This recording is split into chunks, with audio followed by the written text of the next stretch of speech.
ഈ പകൽക്കാലത്തെ ചിന്തയ്ക്കായിട്ട് യോഹന്നാൻ 11:35 വായിക്കും. യേശു കണ്ണുനീർ വാർത്തു. യേശു കരഞ്ഞു. സ്തോത്രം. ഇംഗ്ലീഷിൽ അത് എഴുതിയിരിക്കുന്നത് ജീസസ് വെപ്റ്റ്. ദൈവത്തിന് സ്തോത്രം. എപ്പോഴും നമ്മളെ പരിശുദ്ധാത്മാവിൽ ഓർപ്പിക്കാറുണ്ട്, നിങ്ങൾ പുത്രനിൽ എന്ത് കാണുന്നുവോ അത് പിതാവിൻ്റെ ഓരോ അനുഭവങ്ങളാണ്. യേശു കരഞ്ഞു എന്ന് പറഞ്ഞാൽ അർത്ഥം പിതാവിന് ആ ഒരു ദുഃഖമുണ്ടായി എന്നുള്ളതാണ്. ഉദാഹരണം ബൈബിൾ നോക്കാമെങ്കിൽ, തൻ്റെ പിതാവിൻ്റെ ഭവനം പ്രാർത്ഥനാലയമായി തീരേണ്ട അമേൻ അവിടെ ചെല്ലുമ്പോൾ അവിടെ ബിസിനസ്സുകാരെ കണ്ടപ്പോൾ യേശു ചാട്ടവാറെടുത്ത് അവരെന്ത് ചെയ്തു? അടിച്ചോടിച്ചു. ഇടയനില്ലാതെ ആടുകളെ പോലെ പുരുഷാരത്തെ കണ്ടപ്പോൾ യേശുവിന് മനസ്സലിഞ്ഞു. സ്തോത്രം. ഇതെല്ലാം പിതാവിന് എന്താണോ ഉണ്ടാകുന്നത് അത് പുത്രൻ അനുഭവിക്കും. സ്തോത്രം. എൻ്റെ ഒരു അനുഭവം നിങ്ങളോട് പറയാം. ചില ജീവിതങ്ങൾ, ചില വിഷയങ്ങൾ പ്രാർത്ഥിക്കുമ്പോൾ, ചിലരുടെ ആത്മീയ അനുഭവങ്ങൾ കാണുമ്പോൾ ആ പിതാവിനുണ്ടാകുന്ന വേദന അല്പമെങ്കിലും പലപ്പോഴും ഞാൻ എൻ്റെ ശരീരത്തിൽ അനുഭവിക്കാറുണ്ട്. സ്തോത്രം. പലപ്പോഴും ജീവിത പങ്കാളിയുടെ അനുഭവിക്കും ഞാൻ പങ്കുവെക്കാറുണ്ട്. ആ വേദന എനിക്കിത്രയും ഉണ്ടെങ്കിൽ വാസ്തവത്തിൽ വിട്ടുവെച്ച പിതാവിന് എത്രയധികം ഉണ്ടായിരിക്കാം. സ്തോത്രം. അപ്പോൾ പുത്രനിൽ പിതാവിന് എന്തെല്ലാം ഉണ്ടോ അതെല്ലാം പുത്രനിൽ വെളിപ്പെട്ടു. യേശു കരയുന്നു. സ്തോത്രം. യേശു കരയുക എന്ന് പറഞ്ഞാൽ, പുത്രൻ കരയുക എന്ന് പറഞ്ഞാൽ പിതാവും അവിടെ കരയുകയാണ്. പിതാവിൽ എന്തുണ്ടോ അതാണ് പുത്രനിലൂടെ ഭൂമിയിൽ വെളിപ്പെട്ടത്. സ്തോത്രം. എന്നാൽ യേശു എന്തിനാണ് കരയുന്നത്? സ്തോത്രം. നമ്മളുടെ ചിന്താഗതി ലാസറിന്റെ മരണത്തെ ഓർത്ത് യേശു കരയുന്നു. തൻ്റെ സഹോദരിമാരെ മാർത്തയും മറിയയുടെ അവസ്ഥകൾ ഓർത്ത് യേശു കരയുന്നു. സ്തോത്രം. എന്നാൽ വാസ്തവത്തിൽ യേശു കരഞ്ഞത് അതിനുവേണ്ടിയാണോ എന്ന് ഇന്ന് പകരൊന്ന് പരിശോധിക്കേണ്ടത് ആവശ്യമാകുന്നു. ദൈവത്തിന് സ്തോത്രം. ആ ഒരു ചിന്തയാണ് എൻ്റെ ഉള്ളത്തിലേക്ക് പരിശുദ്ധാത്മാവ് നൽകി തരുവാൻ ഇടയായി തീർന്നത്. ലൂക്കോസ് ഇങ്ങനെ പറയുന്നുണ്ട്, 2-ാം അധ്യായം അതിൻ്റെ 8 മുതൽ വായിക്കാമെങ്കിൽ നമുക്ക് അവിടെ വായിച്ചിട്ട് ലൂക്ക് ചാപ്റ്റർ 2 അതിൻ്റെ 8. അന്ന് ആ പ്രദേശത്തെ ഇടയന്മാർ രാത്രിയിൽ ആട്ടിൻകൂട്ടത്തെ കാവൽ കാത്ത വെളിയിൽ പാർത്തിരുന്നു. അപ്പോൾ കർത്താവിന്റെ ഒരു ദൂതൻ അവരുടെ അരികെ നിന്ന് കർത്താവിന്റെ തേജസ് അവരെ ചുറ്റി മിന്നി അവർ ഭയപരവശരായി തീർന്നു. ദൂതൻ അവരോട് ഭയപ്പെടേണ്ട, സർവ്വജനത്തിനും ഉണ്ടാകുവാനുള്ള ഒരു മഹാസന്തോഷം ഞാൻ നിങ്ങളോട് സുവിശേഷിക്കുന്നു. സർവ്വജനത്തിനും ഉണ്ടാകുവാനുള്ള മഹാസന്തോഷം ഞാൻ നിങ്ങളോട് അറിയിക്കുക. എന്താണ്? കർത്താവായ ക്രിസ്തു എന്ന രക്ഷിതാവ് ഇന്ന് ദാവീദിന്റെ പട്ടണത്തിൽ നിങ്ങൾക്കായി ജനിച്ചിരിക്കുന്നു. അപ്പൊ യേശു എന്ന് പറഞ്ഞാൽ എന്താണ്? സർവ്വജനത്തിനുമുള്ള മഹാസന്തോഷം. അപ്പൊ യേശു എന്ന് പറഞ്ഞാൽ മഹാസന്തോഷമാണെങ്കിൽ യേശു കരയുന്നത് ഈ വചനവുമായി ഉൾക്കൊള്ളുവാൻ കഴിയുന്നില്ല. സ്തോത്രം. കാരണം യേശു പറയുന്നത് എന്താണ്? സർവ്വജനത്തിനുമുള്ള മഹാസന്തോഷമാണ് പുത്രനായ ക്രിസ്തു. സ്തോത്രം. അവിടെ കൊണ്ട് തീരുന്നില്ല. വെളിപ്പാട് പുസ്തകം 7-ാം അധ്യായം 17-ാം വാക്യം ഒന്ന് വായിക്കാം. Revelations chapter 7:17.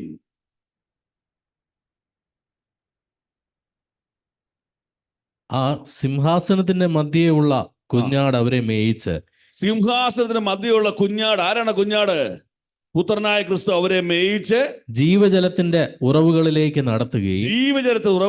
നടത്തുകയും ദൈവം താൻ അവരുടെ കണ്ണിൽ നിന്ന് കണ്ണുനീരെല്ലാം തുടച്ചു കളയുകയും ചെയ്യും.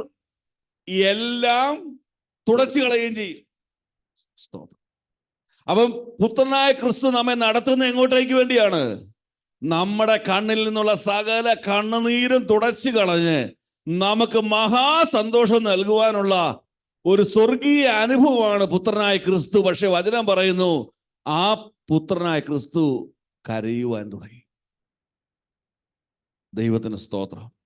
അപ്പൊ യേശു എന്ന പുത്രനായ ക്രിസ്തു എന്നൊരു അനുഭവം കണ്ണുനീരുമായിട്ട് ബന്ധമില്ല, സന്തോഷമായിട്ടുള്ള ബന്ധമാണ് ഇവിടെ വചനത്തിൽ നമ്മൾ കാണുന്നത്. ദൈവത്തിന് സ്തോത്രം. എന്നാൽ ഇനി ലാസറിന്റെ ഭവനത്തിലേക്ക് ഒന്ന് പോകാം. ഇനി ലാസറിന്റെ മരണത്തെക്കുറിച്ചുള്ള ദുഃഖമാണോ എന്ന് നമുക്കൊന്ന് പരിശോധിക്കാം. ദൈവത്തിന് സ്തോത്രം.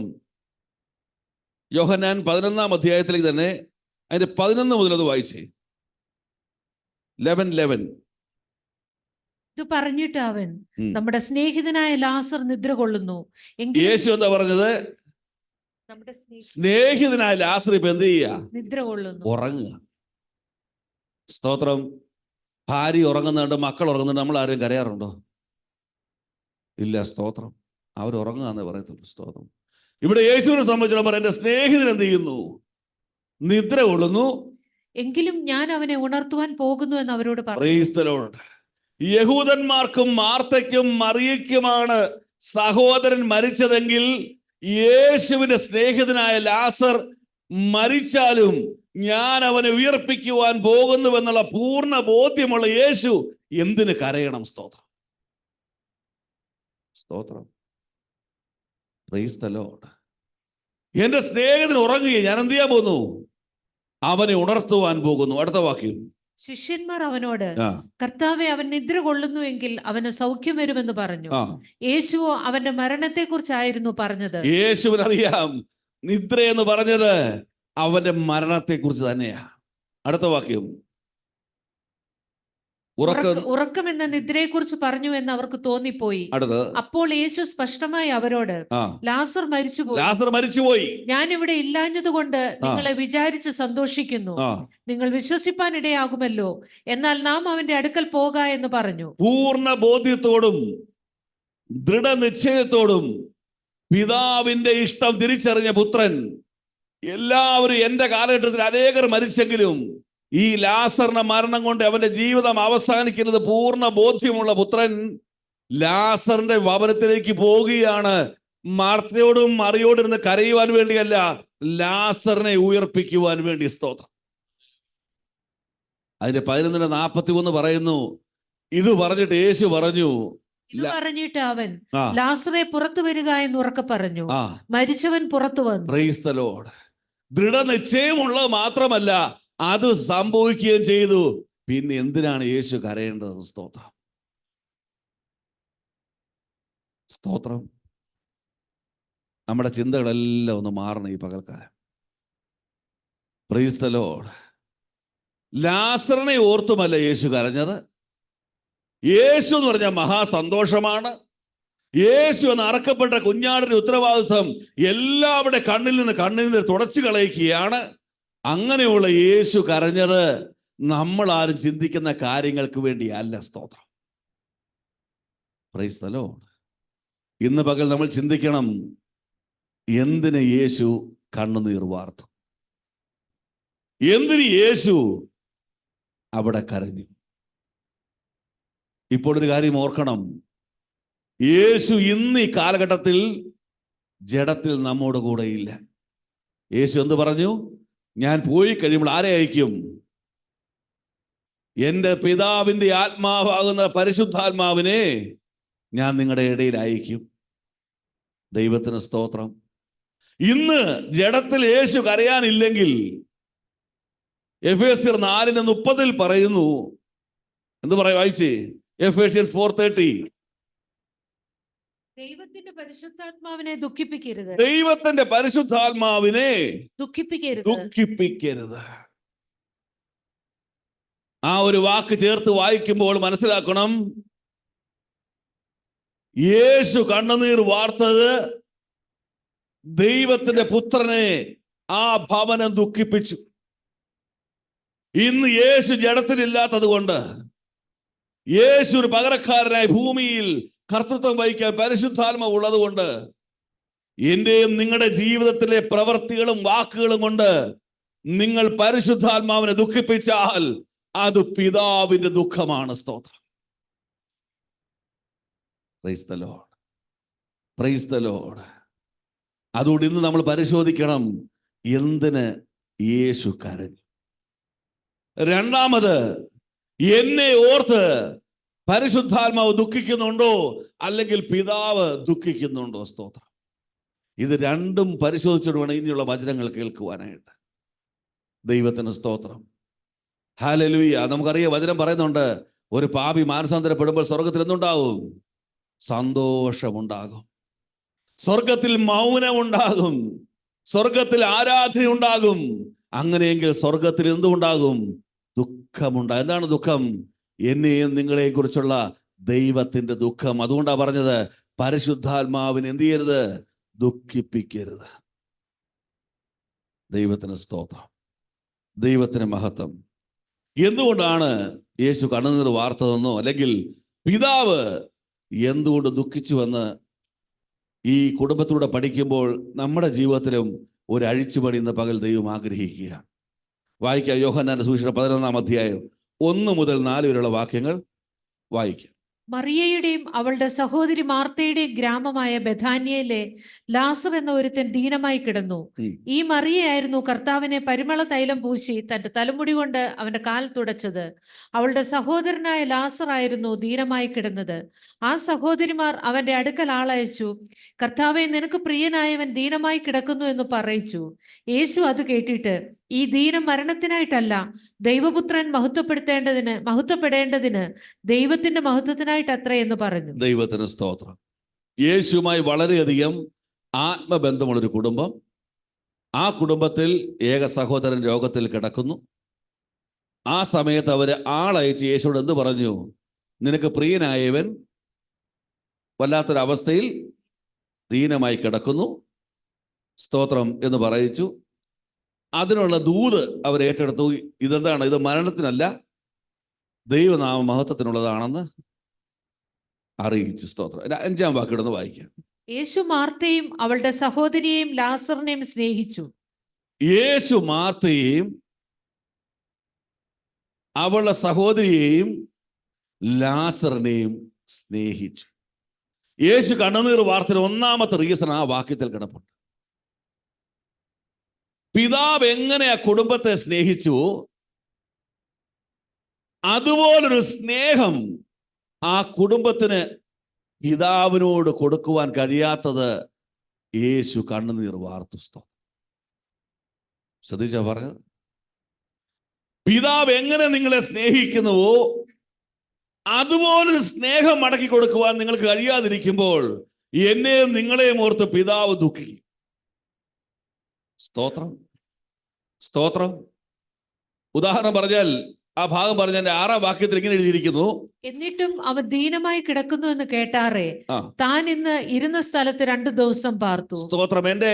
നമുക്കറിയാം ലാസറിന് എന്ത് പറ്റി? ലാസർ മരിച്ചു അല്പം കഴിഞ്ഞപ്പോൾ. അപ്പൊ ഉടനെ മരിച്ചു കാണത്തില്ല, രോഗം എന്ത് കാണും? അല്പം കൂടെ മൂർച്ഛിച്ച് കാണും. വചനത്തിൽ ഇങ്ങനെ കാണുന്നില്ല. പിന്നെ ആളെ അയച്ചായിട്ട് കാണുന്നുണ്ടോ? ഇല്ല. അല്പം കഴിഞ്ഞപ്പോൾ 11-14 വായിക്കുമ്പോൾ ഇങ്ങനെ കാണുന്നു, ലാസർ. അപ്പോൾ യേശു സ്പഷ്ടമായി അവരോട്, ലാസർ മരിച്ചുപോയി. ലാസർ മരിച്ചുപോയി. അപ്പോഴും യേശുവിനോട് എന്ത് ചെയ്യുന്നില്ല? ആളെ അയക്കുന്നില്ല.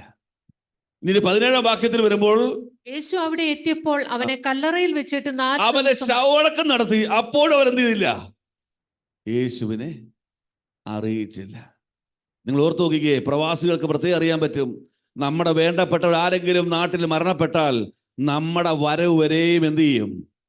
അത് സൂക്ഷിക്കും. കാരണം വേണ്ടപ്പെട്ടവർ, സ്നേഹിക്കുന്നവർ, ഏറ്റവും അടുത്ത് നിൽക്കുന്നവർ വന്നിട്ട് മതി ആ ശവമടക്കുന്ന. സാധാരണ മനുഷ്യർക്ക് ബോധ്യമുണ്ടെങ്കിൽ ഒരിക്കൽ അറിയിച്ചു, പിന്നീട് ഒന്നും അവർ യേശുവിനെ അറിയിച്ചില്ല. സ്തോത്രം.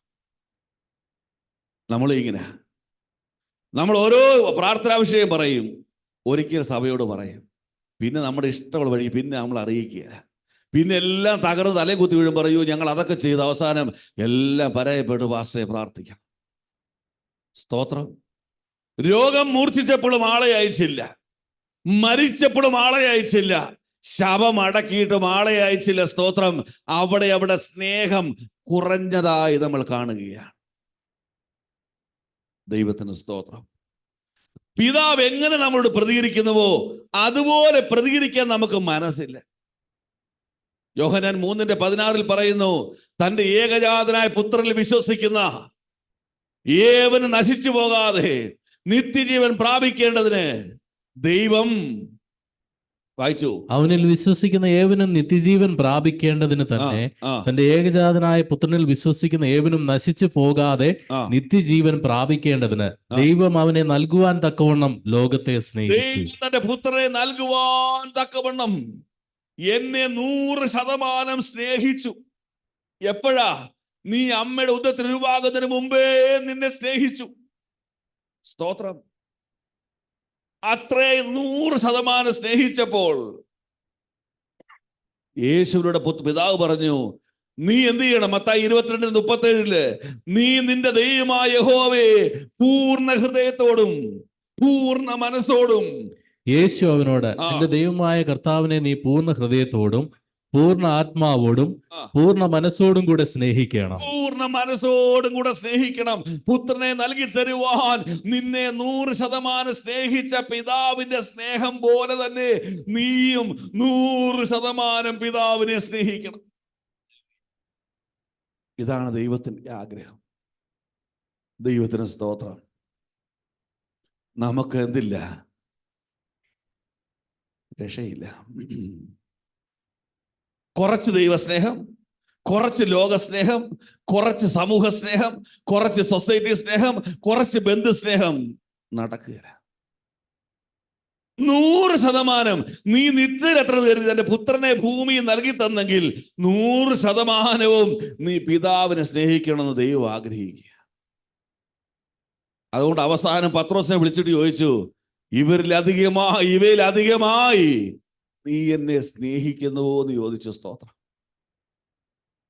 പത്രോസേ, നീ പടക് വിട്ടോ, വല വിട്ടോ, നീ എന്നെ തള്ളി പറഞ്ഞോ, ഇതൊന്നും ചോദിച്ചില്ല. ഇവയിലധികമായി നീ എന്നെ സ്നേഹിക്കുന്നുവോ? സ്തോത്രം. അപ്പൊ പത്രോസ് എന്ത് പറഞ്ഞു? കർത്താവേ, നീ എല്ലാം അറിയുന്നു.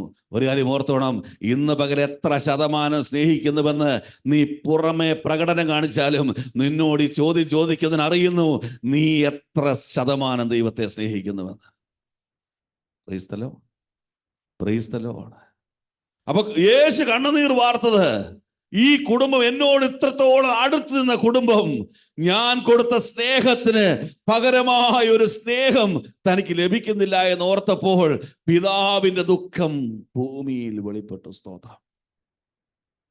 പത്രോസ് പറഞ്ഞു, വിശ്വാസം, പ്രത്യാശ, സ്നേഹം, ഇവ മൂന്നും നിലനിൽക്കുന്നു. ഇവയിൽ ഏറ്റവും വലിയത് എന്താണ്? സ്നേഹം തന്നെ. സ്തോത്രം. ദൈവത്തിന് സ്തോത്രം. നമ്മൾ എന്തിനാ ദൈവത്തെ സ്നേഹിക്കുന്നത്? 90% ഞാൻ കുറച്ചങ്ങ് പറയുക, നമ്മുടെ സ്വാർത്ഥ ഇഷ്ടത്തിന് വേണ്ടി നമ്മൾ സ്നേഹം പ്രകടിപ്പിക്കുക. നമ്മുടെ പ്രാർത്ഥനയുടെ വിടുതലിന് വേണ്ടി സ്നേഹം പ്രകടിപ്പിക്കുക. നമുക്ക് പ്രശ്നങ്ങൾ ഉണ്ടാകാതിരിക്കാൻ സ്നേഹം പ്രകടിപ്പിക്കുക. അതുകൊണ്ടാണ് സ്തോത്രം, ഹല്ലേലൂയ, ആമേൻ, പൂർണ്ണമായി വിട്ടുകൊടുക്കുവാൻ കഴിയാതെ ശത്രു നിങ്ങളെ അടിമ നുഖത്തിൽ പിടിച്ചു വച്ചിരിക്കുന്നു. എല്ലാ സ്നേഹം, എല്ലാവരോടും സ്നേഹമാ. സ്തോത്രം. എന്നാൽ ആത്മാവിൽ നിനക്ക് പൂർണ്ണ സ്നേഹം നിന്റെ പിതാവിനോടായിരിക്കണം. സ്തോത്രം. Praise the Lord. പൗലോസ് തിരിച്ചറിഞ്ഞ ഏറ്റവും വലിയ സ്നേഹമാ. ഇനി ഒരു കോംപ്രമൈസ് ചെയ്തിട്ട് കാര്യമില്ല. അതുകൊണ്ട് പുള്ളി പറഞ്ഞു, റോമാലേഖനം 8:35 ഇങ്ങനെ എഴുതി വെച്ചിരിക്കുന്നു, അയ്യോ, എനിക്ക് തിരിച്ചു കൊടുക്കേണ്ടത് ഈ സ്നേഹമാ. ക്രിസ്തുവിന്റെ സ്നേഹത്തിൽ നിന്ന് നമ്മെ വേർപിരിക്കുന്നതാണ്. ഇനിയും ഈ 100% എന്റെ ഈ സ്നേഹത്തിൽ നിന്ന് ഒരംശം പോലും ചോർത്തിയെടുക്കുവാൻ ശ്രമിക്കുന്ന ശക്തി ആരാണ്? കഷ്ടതയോ സങ്കടമോ, സങ്കടമോ, ഉപദ്രവമോ, പട്ടിണിയോ, ഉപദ്രവമോ, നഗ്നതയോ, ആപത്തോ, വാളോ എന്തു വന്നാലും ഈ സ്നേഹം ഇതിൽ നിന്ന് തന്നെ വേർപെടുത്തുവാൻ ഞാൻ കഴിയില്ല എന്ന് തീരുമാനമെടുത്ത പൗലോസ് പറയുക, എനിക്ക് ശ്രമിക്കണം, ഞാൻ ശ്രദ്ധിക്കണം, എന്റെ സ്നേഹം കുറഞ്ഞു പോകാതിരിപ്പാൻ ഏത് പ്രതികൂലം വന്നാലും ദൈവത്തോട് പറ്റിയിരിപ്പാൻ. മാർത്തയമ്മയുടെ പറഞ്ഞു കാണും, എന്നതായിരുന്നു ഭയങ്കര പ്രാർത്ഥന. കിടന്നിട്ട് തിരിഞ്ഞു പോലും നോക്കിയില്ല. വന്നൊരു വാക്ക് പ്രാർത്ഥിക്കുകയും ചെയ്യേണ്ടതായിരുന്നു. നമ്മൾ വിളിച്ചു പറഞ്ഞിട്ട് ഒന്ന് വന്നോ, അല്ലെങ്കിൽ ഒന്ന് വിളിച്ചു ചോദിച്ചോ, ഒന്ന് അനങ്ങിയില്ല. പിറുപിറുപ്പ് ഇങ്ങനെ അങ്ങ് തുടങ്ങി അങ്ങനെ സ്നേഹം പതുക്കെ എന്ത് ചെയ്തു. എന്നാൽ പട്ടിണിയും ആപത്തും വാളും നഗ്നത വരുമ്പോഴും എൻ്റെ യാതനം കൊണ്ട് പാപം ചെയ്യാതെ, പ്രവൃത്തി കൊണ്ട് പാപം ചെയ്യാതെ ഈ ക്രിസ്തുവിന്റെ സ്നേഹത്തിൽ നിന്ന് വേർപെടുത്താൻ വരുന്ന പൈശാചിയെ പോരാണെന്ന് പൗലോസ് തിരിച്ചറിഞ്ഞു. സ്തോത്രം. 38-39 വായിച്ച് 8:38-39. മരണത്തിനോ ജീവനോ ദൂതന്മാർക്കോ വാഴ്ചകൾക്കോ അധികാരങ്ങൾക്കോ ഇപ്പോഴുള്ളതിനോ വരുവാനുള്ളതിനോ ഉയരത്തിനോ ആഴത്തിനോ മറ്റ് യാതൊരു സൃഷ്ടിക്കും നമ്മുടെ കർത്താവായ യേശുക്രിസ്തുവിലുള്ള ദൈവസ്നേഹത്തിൽ നിന്ന് നമ്മെ വേർപിരിപ്പാൻ കഴിയുകയില്ല. എന്നെ വേർപെടുത്താൻ കഴിയില്ല എന്ന് ഞാൻ ഉറച്ചിരിക്കുന്നു.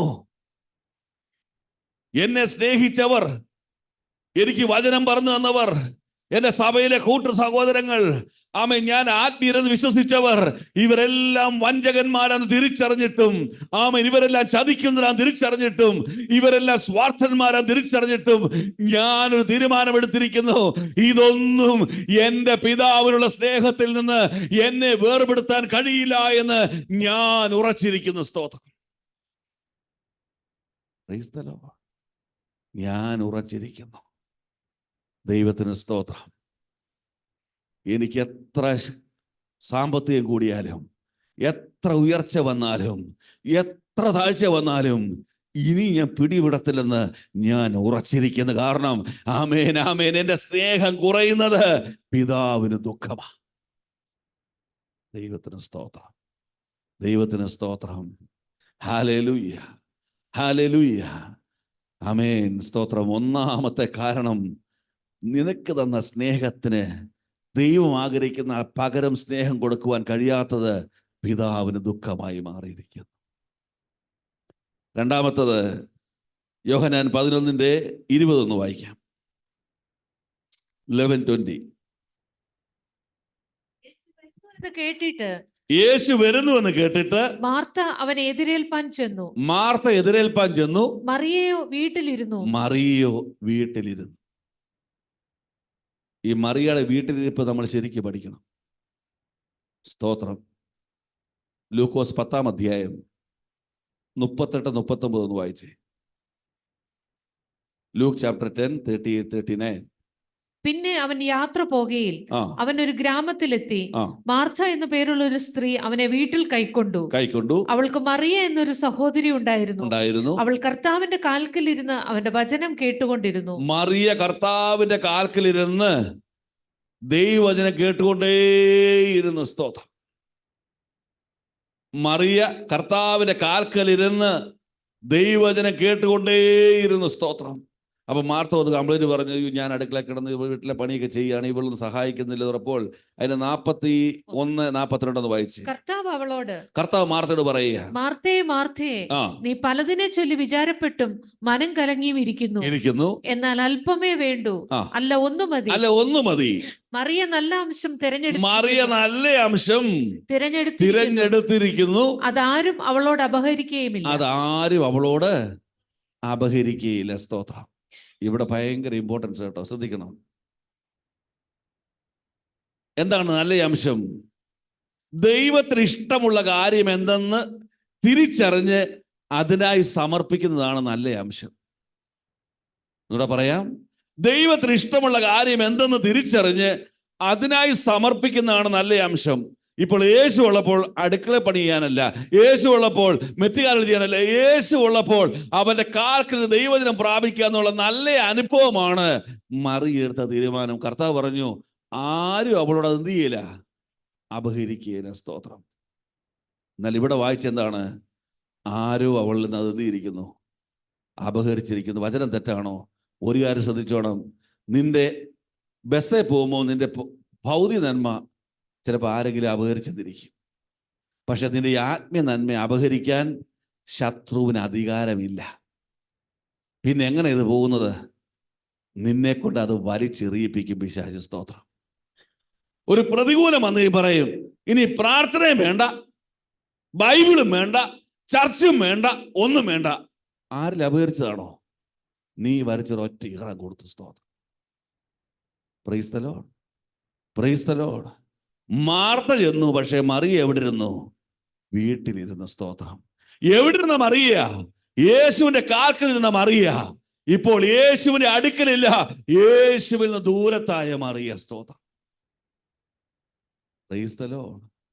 യേശു ക്രിസ്തുവിന് ഇന്നലെയും ഇന്നും എന്നേക്കും മാറ്റമില്ലാത്തവരാണെങ്കിൽ മാറിയത് യേശു ക്രിസ്തുവല്ല, മാറിയത് മറിയയാണ്. സ്തോത്രം. Praise the lord, praise the lord, hallelujah. മറിയ നല്ല അംശം തിരഞ്ഞെടുത്തതാ. വിശ്വാസത്തിൽ ഇറങ്ങി വന്നപ്പം ഭയങ്കര തീഷ്ണതയായിരുന്നു. ബൈബിൾ വായിക്കണം, പ്രാർത്ഥിക്കണം, കൃത്യസമയത്ത് ആരാധനയ്ക്ക് വരണം. അയ്യോ സ്തോത്രം, കർത്താവിന് വേല ചെയ്യണം, കർത്താവിന് വേണ്ടി കൊടുക്കണം, എന്നെ കർത്താവിന് വേണ്ടി സമർപ്പിക്കണം. സ്തോത്രം. നല്ല അംശം എന്ത് ചെയ്താ? തിരഞ്ഞെടുത്തതാ. ദൈവത്തിന് സ്തോത്രം. അല്പം കഴിഞ്ഞപ്പോൾ തണുത്തുറഞ്ഞുറഞ്ഞുറഞ്ഞുറഞ്ഞുറഞ്ഞ് ഇപ്പൊ മറിയയ്ക്ക് അനങ്ങാൻ വയ്യാത്തതുപോലെ ഫ്രീസറിലിരിക്കുന്ന കോഴി പോലെ നീ ഇരിക്കുക. സ്തോത്രം.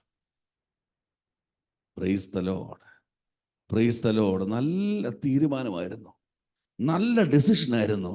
ആമേൻ, സ്തോത്രം. ആരെന്തെല്ലാം പറഞ്ഞാലും കർത്താവിനെ വിട്ടുപിരിയാത്ത അനുഭവമായിരുന്നു. സ്തോത്രം. പക്ഷെ ഇന്ന് കർത്താവെന്ന് കേട്ടിട്ട് പോലും മനമാറ്റമില്ലാതെ ഹൃദയം കഠിനമായിരിക്കുന്നു. സ്തോത്രം. Praise the Lord. 1 കൊരിന്ത്യർ 10-ാം അധ്യായം 1 മുതൽ വായിക്കുമ്പോൾ അവിടെ ഇങ്ങനെ എഴുതിയിരിക്കുന്നു. 1 കൊരിന്ത്യർ ചാപ്റ്റർ 10, 1-4. സഹോദരന്മാരെ, നമ്മുടെ പിതാക്കന്മാർ എല്ലാവരും മേഘത്തിന് കീഴിലായിരുന്നു. എല്ലാവരും സമുദ്രത്തൂടെ കടന്ന് എല്ലാവരും മേഘത്തിലും സമുദ്രത്തിലും സ്നാനമേറ്റ് സ്തോത്രം മോശയോട് ചേർന്നു. എല്ലാവരും ഒരേ ആത്മീയ ആഹാരം, എല്ലാവരും നല്ല അംശം കഴിച്ചു. എല്ലാവരും ഒരേ ആത്മീയ പാനീയം കുടിച്ചു. നല്ല പാനീയം കുടിച്ചു. അവരെ അനുഗമിച്ച ആത്മീക പാറയിൽ നിന്നല്ലോ അവർ കുടിച്ചത്. അവർക്ക് ഒരേ ഒരു പാറയിൽ നിന്ന് അവർ കുടിച്ചു. ഏതാണ് ആ പാറ? ആ പാറ ക്രിസ്തുവായിരുന്നു. മിസ്രൈമി അടിമനുഖത്തിൽ നിന്ന് യാത്ര തിരിച്ച് വാഗ്ദത്തങ്ങളുടെ യാത്രയിൽ അവർ അനുഭവിച്ച സകല നന്മകളും നല്ല അംശം തിരഞ്ഞെടുത്ത ദൈവമക്കൾ ഒരേ ആത്മീയ പാറയിൽ നിന്ന് കുടിച്ചു. സ്തോത്രം. ഒരേ ആത്മീയ ആഹാരം കഴിച്ചു. ഒരേ ആത്മീയ പാറയിൽ നിന്ന് അവർ കുടിച്ചത്. ആ പാറ ആരായിരുന്നു? ക്രിസ്തുവായിരുന്നു. സ്തോത്രം. കാലങ്ങൾ കടന്നുപോയി. അടുത്ത വാക്യം പറയുന്നു, എങ്കിലും അവരിൽ മിക്ക പേരിലും ദൈവം പ്രസാദിച്ചില്ല. തീരുമാനത്തിൽ ഇറങ്ങുന്നതല്ല പ്രശ്നം, തീരുമാനത്തിൽ ഉറച്ചു നിൽക്കുന്നതാണ് ഏറ്റവും വലുത്. You should have a steady spiritual life. ഒരു ഓസിലേറ്റിംഗ് സ്പിരിച്വൽ ലൈഫ് ദൈവം ആഗ്രഹിക്കുന്നില്ല. നിനക്ക് എപ്പോഴും ഒരേ അനുഭവമുള്ളൊരു ആത്മീയ ജീവിതം. നീ താഴേക്ക് പോകുന്നെങ്കിൽ പത്രോസ് നിലവിളിച്ച പോലെ, കർത്താവേ ഞാൻ താഴേക്ക് പോകുന്നു, അവൻ വലങ്കരത്തിൽ പിടിച്ച് നിന്നെ പൊക്കിയെടുക്കും. സ്തോത്രം, സ്തോത്രം, സ്തോത്രം. അവരിൽ മിക്ക പേരിൽ എന്ത് ചെയ്യില്ല? ദൈവം പ്രസാദിച്ചില്ല. നോക്കുമ്പോൾ 10 പേര് ഒരുമിച്ച് അങ്ങ് ഇറങ്ങി. ഒരാൾ മാത്രം കൃപയിൽ നിൽക്കുന്നു. 9 പേരും താഴെ വീണു. ഇനി 9 പേർക്ക് മുന്നോട്ട് വരാൻ കഴിയാത്തതുകൊണ്ട് പിന്നെ അവരെന്ത് ചെയ്തു? വായിച്ചു. അവരെ മരുഭൂമിയിൽ തള്ളിയിട്ട് കളഞ്ഞു എന്ന് നിങ്ങൾ അറിയാതിരിക്കരുതെന്ന് ഞാൻ ആഗ്രഹിക്കുന്നു. നിങ്ങൾ അറിയാതിരിക്കരുതെന്ന് ഞാൻ ആഗ്രഹിക്കുന്നു. നിങ്ങൾക്ക് സമയം വേണ്ടുവോളം തന്ന്, മടങ്ങി വരാൻ അവസരം തന്ന്.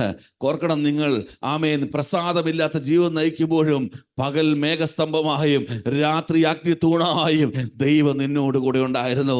അവന്റെ വാഗ്ദത്തങ്ങൾ നിന്നോട് കൂടെ ഉണ്ടായിരുന്നു. അവന്റെ അരുളപ്പാടുകൾ നിന്നോട് കൂടെ ഉണ്ടായിരുന്നു. അവന്റെ അടയാളങ്ങൾ നിന്നോട് കൂടെ ഉണ്ടായിരുന്നു. നിനക്ക് മടങ്ങി വരാൻ അവസരമുണ്ടായിരുന്നു. സ്തോത്രം. എന്നിട്ട് മടങ്ങി വരാത്തവരെ നിർദാക്ഷിണ്യം മരുഭൂമിയിൽ തള്ളിയിട്ട് കളഞ്ഞെന്ന് നീ അറിയാതിരിക്കരുത് ഞാനൊന്ന് ആഗ്രഹിക്കുക. സ്തോത്രം. എങ്ങനെ തള്ളിയിട്ട് കളഞ്ഞത്? വായിച്ചു. ഇത് നമുക്ക് ദൃഷ്ടാന്തമായി സംഭവിച്ചു.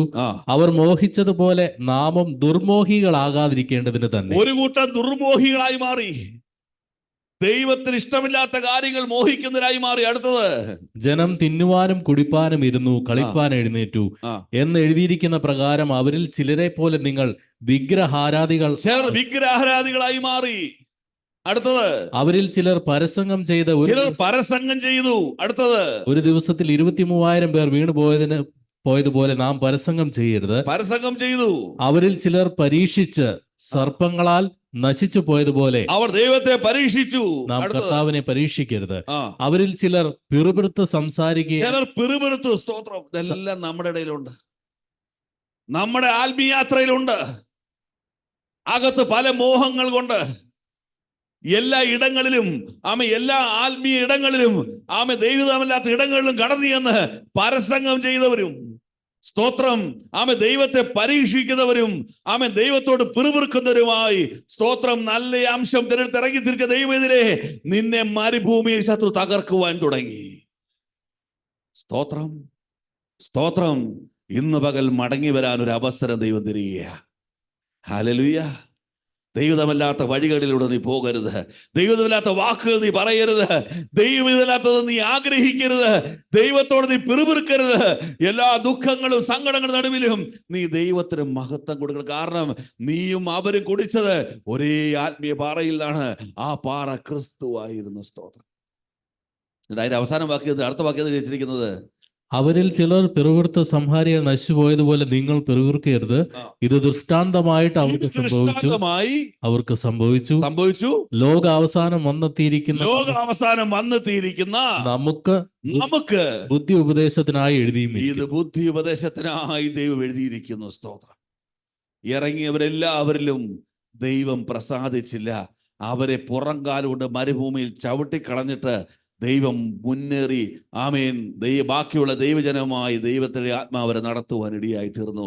നമുക്ക് ലഭിക്കുന്ന അവസരങ്ങൾ, സ്തോത്രം, സ്തോത്രം, ഹല്ലേലൂയ, കൂട്ടായ്മ, നമുക്ക് ലഭിക്കുന്ന ആ സ്വർഗീയ ബന്ധം, സ്തോത്രം, ഒരിക്കൽ നീ പ്രാപിച്ച നല്ല അംശമെടുത്ത തീരുമാനം, അതിൽ നിന്നെ പിന്മാറ്റി കളയുന്ന എല്ലാ ചിന്തകളിൽ നിന്നും പ്രവൃത്തികളിൽ നിന്നും നീ മടങ്ങി വന്ന് അന്ന് മറിയിരുന്നത് പോലെ യേശുവിന്റെ കാൽക്കീഴെ നീ ഇരിക്കണം. സ്തോത്രം.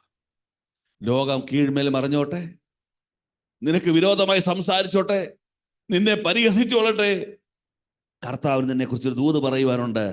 നീ നല്ല അംശം തിരഞ്ഞെടുത്തിരിക്കുന്നു. ദുഃഖത്തോടെ ദൈവം വിളിച്ചു പറഞ്ഞു, ഞാൻ മക്കളെ പോലെ ഇവരെ പോറ്റി വളർത്തി, എന്നാൽ ഇവരോ എന്നോട് മത്സരിക്കുന്നു. സ്തോത്രം. Hallelujah, hallelujah. ആരാ നിങ്ങള്? മക്കളെ പോലെ പോറ്റി വളർത്തിയവർ. ആരാ നിങ്ങള്? നല്ല അംശം തിരഞ്ഞെടുത്തവർ. ആരാ നിങ്ങൾ? യേശുവിന്റെ കാൽ കീഴിരുന്നവർ. ആരാ നിങ്ങൾ? ദൈവത്തിൽ നിന്ന് ഡയറക്റ്റ് വചനം പ്രാപിച്ചവർ. സ്തോത്രം. എത്രയോ സ്വർഗീയ അനുഭവങ്ങൾ പ്രാപിച്ചവർ. അവർ മത്സരികളായി മാറിയിരിക്കുന്നു. ഇതുകൊണ്ടാണ് പിതാവ് അവിടെ നിന്ന് കരഞ്ഞത്. ഒടുവിൽ തായി യോഹന്നാൻ 11:21-23 വരെ വായിച്ച് ആ ഭാഗം പറഞ്ഞ് അവസാനിപ്പിക്കാം. വേഗത്തിലാണ്. ജോൺ 11:21-23. മാർത്ത യേശുവിനോട്, കർത്താവേ, നീ ഇവിടെ ഉണ്ടായിരുന്നുവെങ്കിൽ എന്റെ സഹോദരൻ മരിക്കയില്ലായിരുന്നു. ഇപ്പോഴും നീ ദൈവത്തോട് എന്ത് അപേക്ഷിച്ചാലും ദൈവം നിനക്ക് തരും എന്ന് ഞാൻ അറിയുന്നു എന്ന് പറഞ്ഞു. യേശു അവളോട്, നിന്റെ സഹോദരൻ ഉയർത്തെഴുന്നേൽക്കും എന്ന് പറഞ്ഞു. നിന്റെ സഹോദരൻ ഉയർത്തെഴുന്നേൽക്കും എന്ന് പറഞ്ഞു. ഉടനെ മാർത്ത പറയാ, യോ യേശുവേ, വാസ്തവം സത്യമാണോ എന്നാണ് പറഞ്ഞത്. അല്ല, മാർത്ത അവനോട് ഒടുക്കത്തെ നാളിൽ പുനരുത്ഥാനത്തിൽ അവൻ ഉയർത്തെഴുന്നേൽക്കുമെന്ന് ഞാൻ അറിയുന്നു എന്ന് പറഞ്ഞു. ഇന്ന് ഉയർത്തെഴുന്നേൽക്കുമെന്ന് എനിക്ക് വിശ്വാസമില്ല. ഒടുക്കത്തെ നാളിൽ ഉയർത്തെഴുന്നേൽക്കുമെന്ന് എനിക്ക് വിശ്വാസമുണ്ട്. പിതാവ് കരഞ്ഞതിന്റെ മൂന്നാമത്തെ കാരണം 100% അവർ ദൈവത്തിൽ വിശ്വസിച്ചില്ല. സ്തോത്രം. ഇവർക്ക് വിശ്വാസമില്ലേ? വിശ്വാസമുണ്ട്.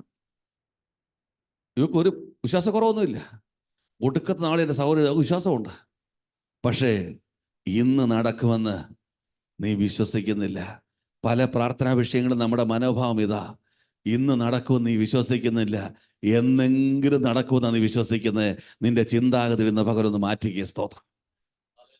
നിന്റെ ചിന്താഗതികളിൽ നിന്ന് പകർന്ന് മാറ്റിക്കുക. സ്തോത്രം. എന്നെങ്കിലും നടക്കുമെന്നല്ല, ഇന്ന് നടക്കുമെന്ന് വിശ്വസിച്ചേ.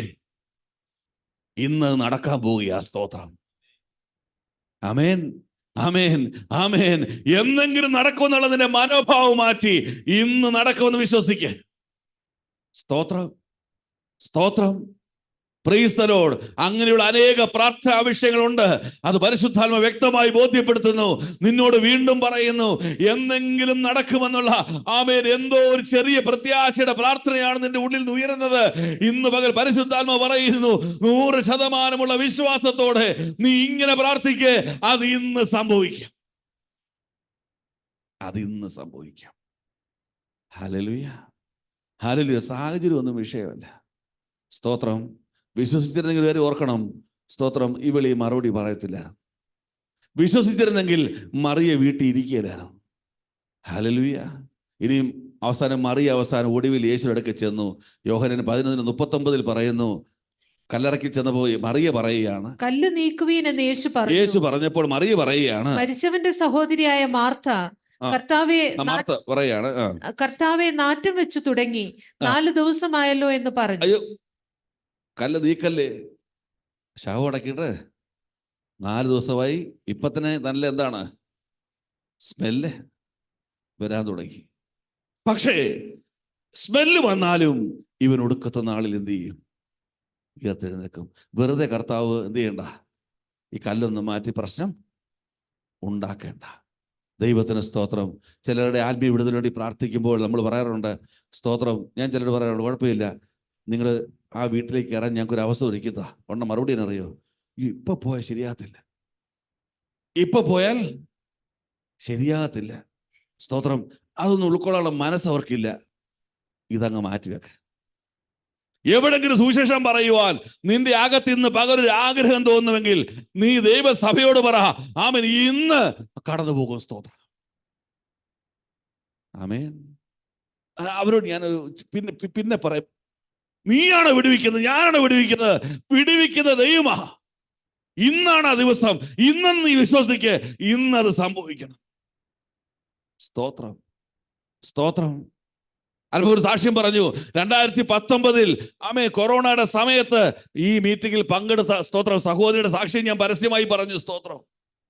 സ്നാനപ്പെട്ട് 2024 മാർച്ചിലാണെങ്കിലും ദൈവപ്രവൃത്തി എന്നേ ആരംഭിച്ചു കഴിഞ്ഞു. സ്തോത്രം. Praise the lord, praise the Lord. നിങ്ങൾ വിശ്വസിക്കുക. ഇവിടെ പറയുക, നാറ്റം വെച്ച് വെറുതെ എന്ത് ചെയ്യണ്ട. ഉടനെ 40-ാം വാക്യത്തിൽ എന്താ പറഞ്ഞത്? യേശു അവളോട് വിശ്വസിച്ചാൽ നീ ദൈവത്തിന്റെ മഹത്വം കാണും എന്ന് ഞാൻ നിന്നോട് പറഞ്ഞില്ലേ? വിശ്വസിച്ചാൽ ദൈവത്തിന്റെ മഹത്വം കാണും. വിശ്വസിച്ചില്ലെങ്കിൽ ദൈവത്തിന്റെ ദുഃഖം നീ കാണും. സ്തോത്രം. Praise the lord, praise the Lord. എന്ത് വന്നാലും മാർത്ത വിശ്വസിച്ചാലും മറിയ വിശ്വസിച്ചാലും ഇല്ലെങ്കിലും, മാർത്ത വിശ്വസിച്ചാലും ഇല്ലെങ്കിലും, ഇവിടെ ഇരിക്കുന്ന ഞാനും നീ വിശ്വസിച്ചാലില്ലെങ്കിലും, ദൈവം ഒരു വിടുതൽ അയക്കുമെന്ന് തീരുമാനമെടുത്താൽ അത് നടന്നിരിക്കും. സ്തോത്രം. ഹല്ലേലൂയ. തെളിവ് എന്നാന്നോ? തെളിവ് തരട്ടെ. നീ എങ്ങനെ എവിടെ ഇരിക്കുന്നു?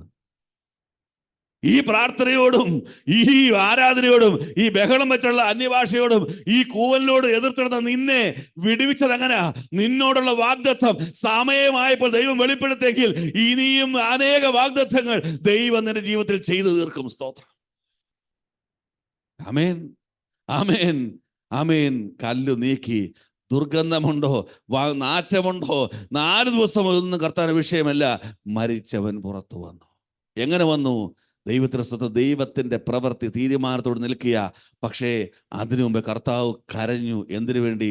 സ്തോത്രം. നിന്റെ സ്നേഹക്കുറവ്, നിന്റെ അനുസരണക്കേട്, നിന്റെ ദൈവത്തോടുള്ള കൂട്ടായ്മയുടെ കുറവ്, സ്തോത്രം, നിന്റെ വിശ്വാസത്തിന്റെ കുറവ് കർത്താവ് കരയുവാൻ തുടങ്ങി. സ്തോത്രം. ശതാധിപനോട് ഒരിക്കലും യേശു പറഞ്ഞു, ശതാധിപൻ പറഞ്ഞു, ഞാൻ പോകാൻ അങ്ങോട്ട് പറഞ്ഞാൽ പോകുന്നവരുണ്ട്, ഇങ്ങോട്ട് വന്ന് ഭടന്മാരൊക്കെ എൻ്റെ ഉണ്ട്. യേശു പറഞ്ഞു, ഇതുപോലൊരു വിശ്വാസം ഞാൻ ഇസ്രായേലിൽ കണ്ടിട്ടില്ല. കനാന്യ സ്ത്രീയോട് പറഞ്ഞു, അയ്യോ, മക്കളുടെ അപ്പം എടുത്ത് നായ്ക്കൾ കൊടുക്കും. അവൾ പറഞ്ഞില്ല, ആ അപ്പക്കഷ്ണമാണ് മതി. പറഞ്ഞു, സ്ത്രീയെ, നിന്റെ വിശ്വാസം വലിയത്. സ്തോത്രം. രക്തസ്രാവക്കാരോട് പറഞ്ഞു, അയ്യോ മകളെ, നിന്റെ വിശ്വാസം നിന്നെ രക്ഷിച്ചിരിക്കുന്നു. ദൈവത്തിന് സ്തോത്രം. അനേകയിടങ്ങളിൽ ദൈവജനത്തിന്റെ വിശ്വാസത്തെ അപ്രീഷിയേറ്റ് ചെയ്യുന്ന പുത്രനായ ക്രിസ്തുവിന്റെ വാക്കുകൾ കേൾക്കുന്നെങ്കിൽ ഇന്ന് പകൽ നിന്റെ വിശ്വാസത്തെ അപ്രീഷിയേറ്റ് ചെയ്യുവാൻ ഒരുവൻ നമ്മുടെ മധ്യയെ കടന്നു വന്നിട്ടുണ്ട്. സ്തോത്രം. ലാസർ മരിച്ചതുകൊണ്ടോ, മാർത്ത കരഞ്ഞതുകൊണ്ടോ, മറിയ കരഞ്ഞതുകൊണ്ടോ, യഹൂദന്മാർ കരഞ്ഞതുകൊണ്ടല്ല യേശു കരഞ്ഞത്. അത് പിതാവിന്റെ കണ്ണുനീരാ. ആമേൻ. തന്റെ പിന്നാലെ ഇറങ്ങിത്തിരിച്ച കുടുംബം ആത്മീയ തകർച്ച നടക്കുമ്പോൾ പിതാവ് കരയുവാൻ തുടങ്ങി. ഇന്ന് പകൽ നിന്നെ ഓർത്ത് പിതാവ് കരയുന്നുണ്ട്. നിന്റെ സ്നേഹം എത്ര അളവുണ്ട്? നിന്റെ ദൈവത്തോട് നിന്റെ ബന്ധം എത്രത്തോളമുണ്ട്? ദൈവത്തോട് വിശ്വാസം നിനക്ക് ഇന്ന് എത്രത്തോളമുണ്ട്? സ്തോത്രം. ഞാൻ പറയുന്ന സമയത്ത് വിടുതൽ നടന്നില്ലെങ്കിൽ നമ്മൾ ഇതൊക്കെ ബാക്ക് സ്റ്റഡി ചെയ്യാൻ തുടങ്ങും. എത്ര പ്രാർത്ഥിക്കുന്നത്, ഇതൊക്കെ ഇങ്ങനെ പറഞ്ഞുകൊണ്ടിരിക്കും. ഇതൊക്കെ നടക്കത്തൊന്നുമില്ല, ഇതൊക്കെ നടക്കത്തില്ല, നീ തന്നെ പറഞ്ഞുകൊണ്ടിരിക്കും. സ്തോത്രം. വിശ്വസിച്ചാൽ ദൈവത്തിൻ്റെ മഹത്വം കാണും. യേശു കണ്ണുനീർ വാർത്തെങ്കിലും 12-ാം അധ്യായത്തിലേക്ക് വരുമ്പോൾ സ്തോത്രം, ഒരു വാക്കോട് വായിച്ച് പ്രാർത്ഥിക്കാം. അതിന്റെ 1-2 വായിച്ചു. യേശു മരിച്ചവരിൽ നിന്ന് ഉയർപ്പിച്ച ലാസർ പാർത്ത് ബഥാനിയയിലേക്ക് യേശു പെസഹായ്ക്ക് 6 ദിവസം മുമ്പേ വന്നു. അവിടെ അവർ അവനൊരു അത്താഴം ഒരുക്കി. മാർത്ത ശുശ്രൂഷ ചെയ്തു. ലാസറോ അവനോടുകൂടെ പന്തിയിൽ ഇരുന്നവരിൽ ഒരു ലാസറോ അവനോടുകൂടെ പന്തിയിലിരുന്നു. ഇപ്പോൾ പറയട്ടെ, കണ്ണുനീർ വാർത്ത യേശു പറയുക, ഞാൻ സന്തോഷിക്കുന്നു. സ്തോത്രം, ഹല്ലേലൂയ, ഹല്ലേലൂയ. അവിടെ ഒരു വിരുന്നിൽ പന്തിയിലിരിക്കുവാൻ ലാസർ, ശുശ്രൂഷ ചെയ്യാൻ സഹോദരിമാർ, സ്നേഹം, ആമേൻ, കൂട്ടായ്മ, ആമേൻ, വിശ്വാസം, നന്മ, സമൃദ്ധിയാൽ അവിടെ നിറഞ്ഞു. സ്വർഗം സന്തോഷിക്കുവാൻ ഇടയായി തീർന്നു. ഹല്ലേലൂയ. നിങ്ങളുടെ സ്നേഹം വർദ്ധിക്കട്ടെ, ദൈവത്തോടുള്ള സ്നേഹം വർദ്ധിക്കട്ടെ, അത് പൂർണ്ണ സ്നേഹമായി മാറട്ടെ. ദൈവത്തോടുള്ള കൂട്ടായ്മ, അനുദിനമുള്ള വ്യക്തിപരമായ ബന്ധം കുറയാതിരിക്കട്ടെ. ദൈവത്തോടുള്ള വിശ്വാസം അനുദിനം വർദ്ധിക്കട്ടെ. കർത്താവ് നമ്മെ സഹായിക്കട്ടെ. പ്രാർത്ഥനയ്ക്കായി നമുക്ക് എഴുന്നേറ്റ് നിൽക്കാം ദൈവസന്നിധിയിൽ.